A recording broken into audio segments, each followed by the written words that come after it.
Vadodara Valsad passenger ટ્રેનના શૌચાલયમાં નવજાત બાળકીને ત્યજીને ભાગી જનાર બાળકીના પરિવારને ગણતરીના જ કલાકોમાં વલસાડ રેલવે પોલીસે ઝડપી પાડ્યા હતા।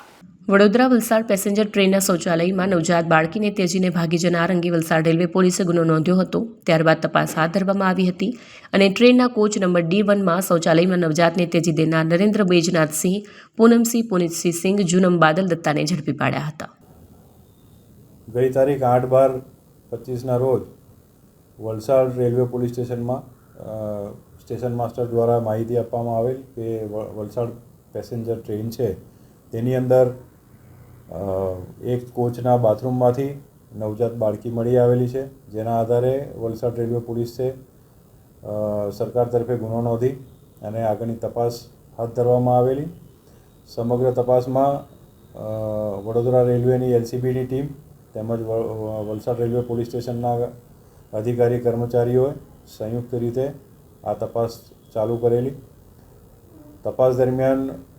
ભરૂચ, સુરત, વલસાડ અને વાપી જેવા સ્ટેશનો તમામ સ્ટેશનના ફૂટેજીસ તેમજ જે રેલવે સ્ટેશન બહારનો વિસ્તાર છે ત્યાંના પણ CCTV ફૂટેજને બધા મેળવીને અને ઊંડાણપૂર્વક તપાસ કરેલી હતી, જેમાં જે શકદાર ઈસમો કાં તો જે શક પડતા ઈસમો છે જે બાળકી મૂકીને જઈ શકે તેવા હતા તેવા ઈસમોની શોધખોળ ચાલુ કરવામાં આવેલી અને વલસાડ તેમજ વાપીના જે જવાબદાર નાગરિકો છે તેમના તરફથી જે ટેક્સી અને રિક્ષાના વ્યવસાય સાથે સંકળાયેલા છે તેવી જવાબદાર વ્યક્તિઓ પાસેથી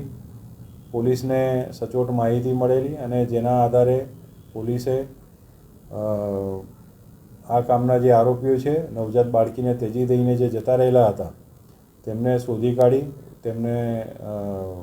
લઈ આવેલા છે અને લાવીને એમની સામેની કાયદેસરની કાર્યવાહી હાથ ધરવામાં આવી છે।